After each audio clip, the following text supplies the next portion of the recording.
My name is Matan Rosenberg. I'm driving the 484 Eibach Falcon collaboration GLTC Corvette. We're here at Carolina Motorsports Park with Gridlife for the first event of the GLTC Championship. Last year we had a pretty amazing year. We were able to secure the championship for 2024, and we're coming back for 2025. You know, looking to do the same, but obviously the competition is fierce, so we're trying to bring our best to every event. This track is a pretty difficult track for this car. And, it's really tight, and I'm trying to turn 3,800 pounds around a really tight track. And one of my bigger competitors, Eric Cattell, he's got a much lighter car. I think this track suits his car a little bit more. So I'm just going to do my best to drive consistent as possible and put down decent laps, but also kind of save the tires in the car throughout the weekend for all the races, right? So race one went sort of as expected. I was hoping that second and third would hold Cattell up a little bit more in fourth, but he actually got a great start, and so he was on me almost right away. And once he got up behind me and started to make a move, it wasn't worth racing too hard, because I didn't want the opportunity for third and fourth to catch up too, right? So you obviously want to win, but you have to think of the whole weekend when you're racing. So I try to race smart and keep the car clean and keep everything good. So I'd say it was a good start to the weekend. I was happy. Obviously qualifying went amazing, qualifying first, and still finishing a race second for the first race of the year is pretty awesome. So I'm happy with it so far. Is this your first track car, or did you have others before this? I had two others before this. I started with when I was 14, me and my brother bought a track prepped Miata. Very simple, had like some shocks, like KYB shocks and springs on it. What was it? It didn't have a carpet in it. It had like bucket seats. We put a quick release in it just so it's easier to get in and out of. Harnesses, roll bar, and brake pads. That was it. Good, decent tires. And we did HPD like that for a couple of years. And then I had bought. It was a spec Miata that never really got finished. So like a shop started to build it, and then they kind of got distracted and didn't finish it, sold it to one of their employees. They started to build it, didn't really finish it. And I got it from them for like a good price, kind of in boxes, like it was a rolling, but in boxes. And I put that car together originally planning to race spec Miata with it, because I saw kind of a progression path there while doing HPD. So I was like working towards getting a comp license with some other organizations to do that. And then the motor blew up on that car, and when you first look at spec Miata, you're like, this is a cheap class, right? And it's like, actually, to get good equipment for a spec class is almost more, because you're limited to a stock engine, right? To be the most competitive engine, you have to have the perfect parts, right? So like they'll spend the time of like measuring the weight of all the rods and like balancing the motor perfectly and like getting the best of the best that came out of the factory, right? So they might take 12 motors and put together one really good one. So I was like, well, either I can buy a really high-end motor, or even just a stock motor, but it's still pretty expensive, or at the time GLTC was kind of new, it caught my eye, I can swap my Miata. So I ended up Ecotech swapping my Miata. I raced that for a couple years. My dad has been into cars for a while, like off and on, and so he's had this car actually. It was caged and it was track prepped, but not to the extent it is now. And so after a couple of years of racing the Miata, he was like, well, why don't you try the Corvette? So I prepped this. I think I put coilover. I switched it from leaf spring to coilover, updated some of the safety stuff, and I think that was kind of it to start. It already had a cage in it, which was obviously very nice. And then I raced that for a year, and it was a significant improvement over my Miata. My Miata, I was young when I was building it, and I had some good help and advice, but I didn't follow it all the time, and I just had some trouble setting that car up. And when I built this car and set it up, I definitely did a lot better about actually following other people's guidance and getting it proper. So this car was much better out of the gate, and I think it's pretty good for the class also. So then I raced that for a year like that, and then 2 years ago, or last year, sorry, we pulled the car down to like absolutely nothing. I cut the cage out of it because it wasn't the greatest cage. It wasn't very roomy, and I didn't love the attachment points. So welded in a new cage. It was a cage kit from Track Motorsports, and basically rewired the car, the major components we just kind of cleaned up, checked out, and put back in, like most of the driveline. But any of like the stuff that was even questionable, just kind of replace it. Like start with a fresh thing. Painted the interior, kind of redid some of the inner fenders for the tire clearancing and things like that. So I mean, we spent a ton of time doing that. And then this past year, we mostly were working on sponsorship changes and stuff like that. That takes a bunch of time and effort, more than people kind of realize. And then working on some other projects we didn't have them quite finished for this event. But yeah, I mean, so far the car's been really good. We have a little bit more to dial in. The new 660 Plus is a little bit different, so trying to get the car to work with that. And like I said, I mean, the car right now is extremely heavy for a tight track.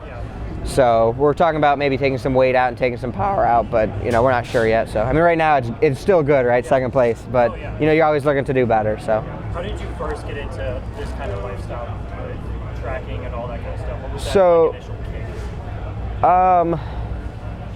So my family's always kind of into like mechanical things. My family owns a scrapyard in Ohio, Northern Ohio Scrap, and so I've grown up around machinery and cranes and things like that forever.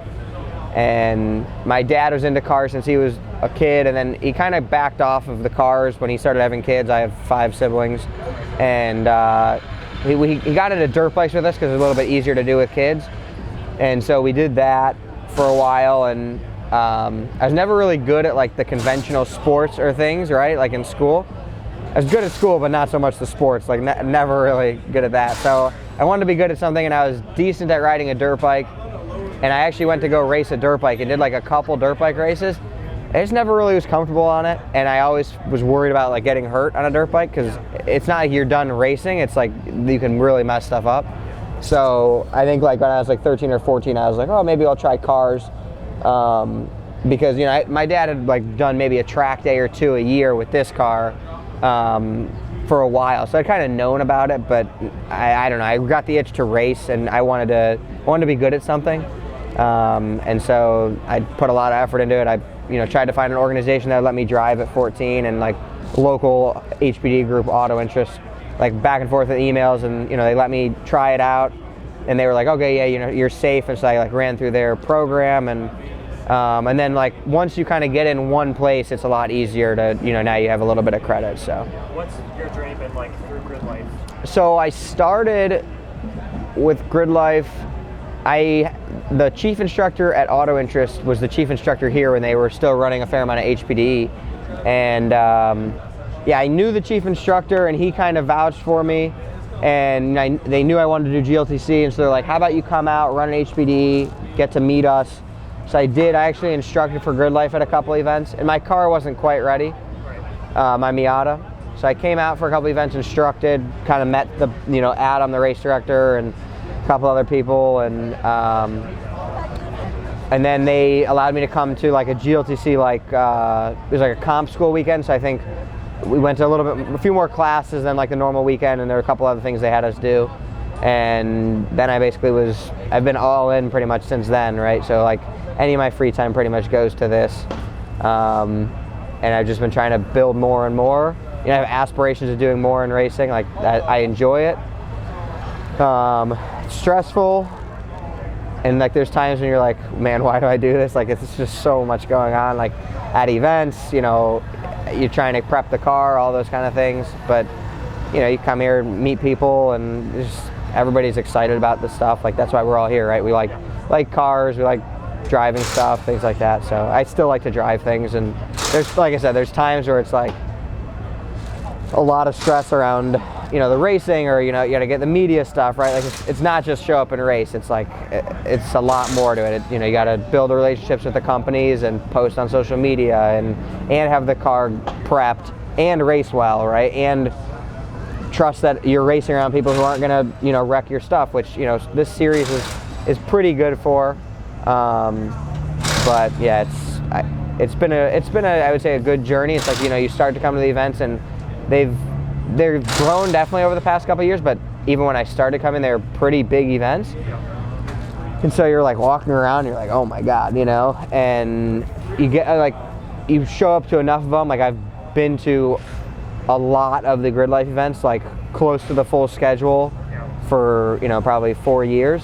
And so, you know, your face starts to get known, like just between the drivers, and, you know, you got a lot of friends here, and like the camaraderie is pretty good of sharing parts and just saying hi and catching up with people. It's like you have these friends like all over the country, right? Like you have friends who are out in Cali who you race with once a year, and then people, you know, some people only come to like one race a year in their home, you know, state or whatever, and some people travel with us everywhere, right? So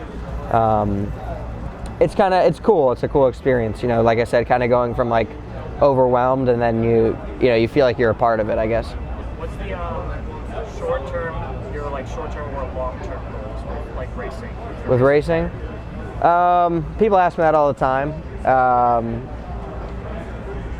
Long-term goals is to build enough relationships and build a name for myself where I sort of have the opportunity to have any opportunity, if that makes sense. Like you have companies and stuff that believe in you and support you, where it's like, if you wanted to go race a different form of motorsport, they're on board, let's go do that, right? Like I still like off-road stuff. Like I think it'd be awesome to go race like Baja or Rally or like dirt oval. Like all of those things to me would be awesome.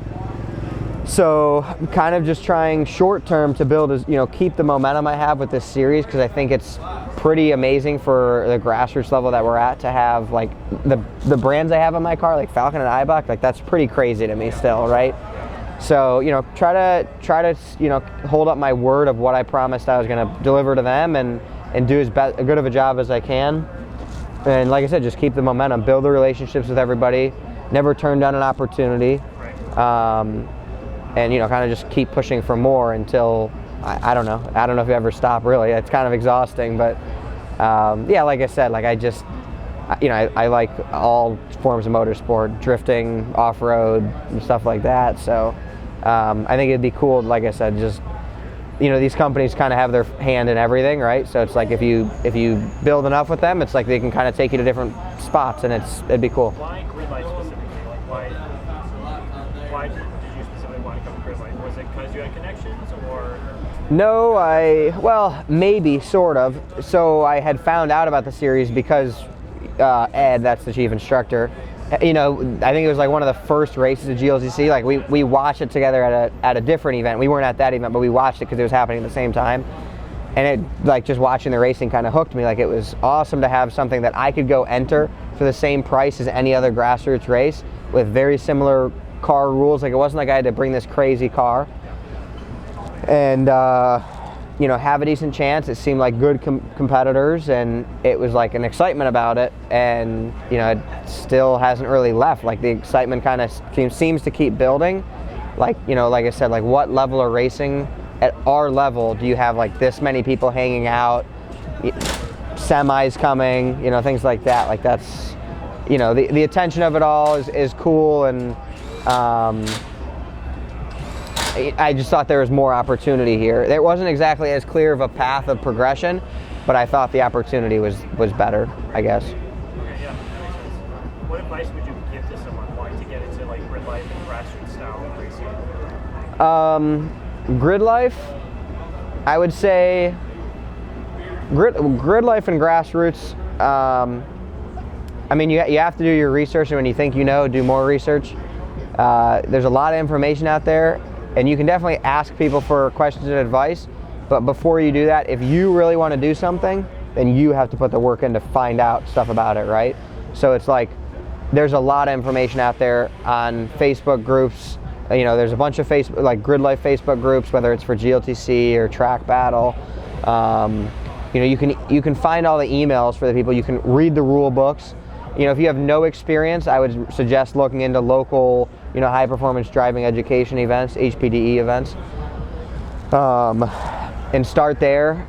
You know, try to race within your means of, you know, like if you can go race this car, can you really afford to take it as many events as you want to or need to? Because, you know, in the beginning, early the whole time it matters. You need to go to as many events as you can. It helps for getting your name out there and kind of becoming known if you're at, you know, 8-9 events versus 1 or 2.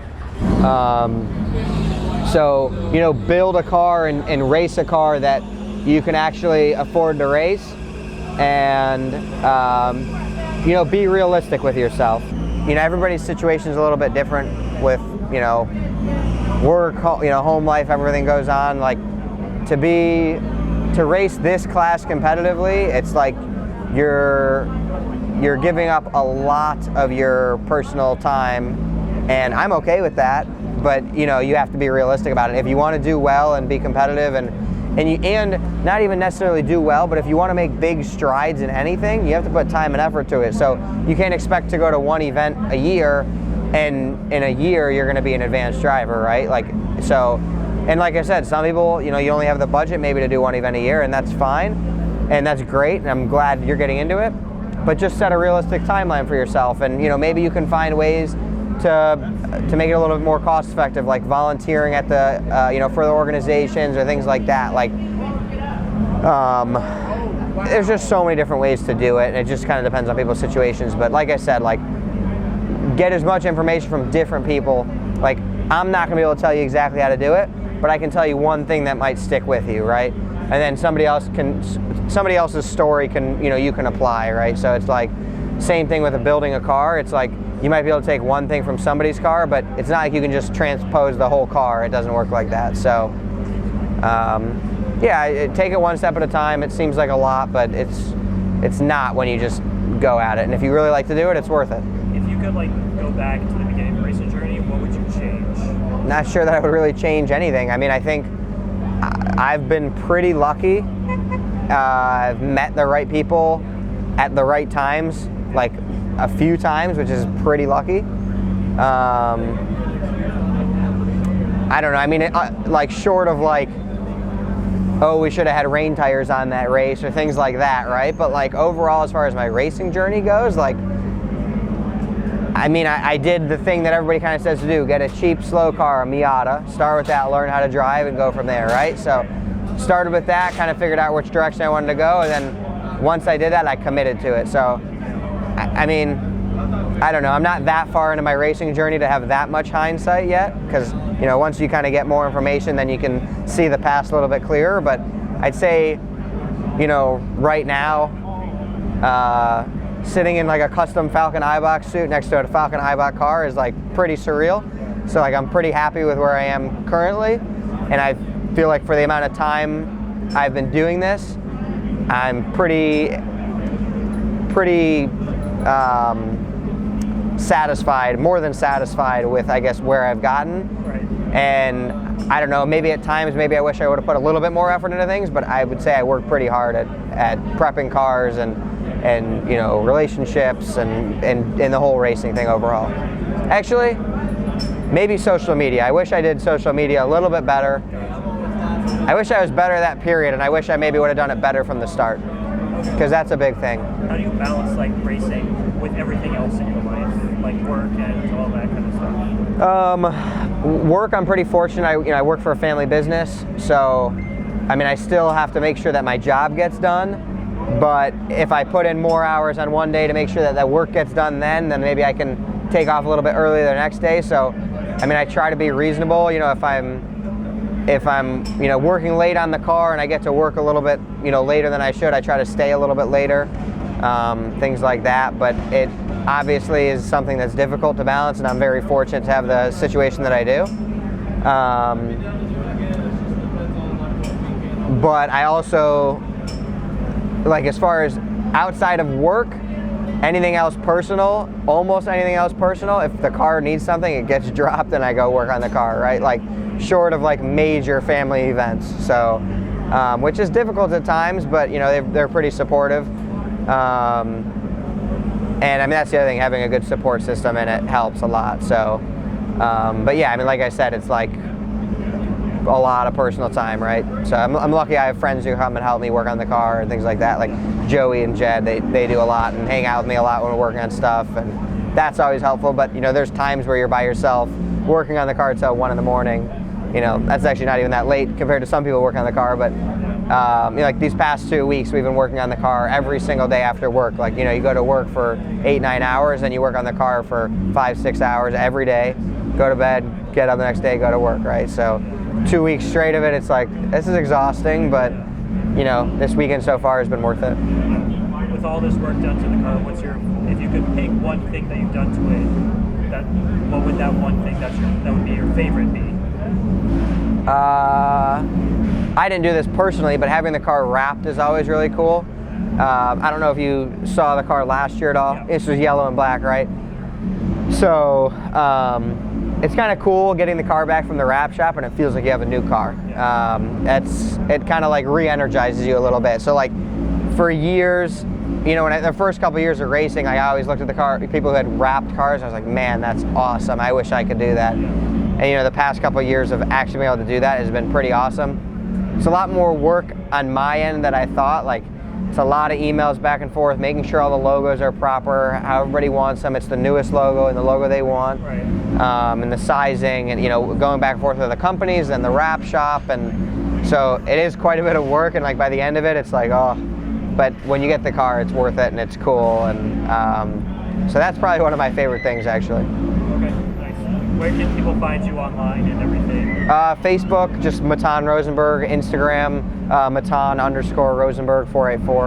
I don't know if you have a picture of the Instagram on the side of the car, but I think I'm on TikTok, Matan Rosenberg.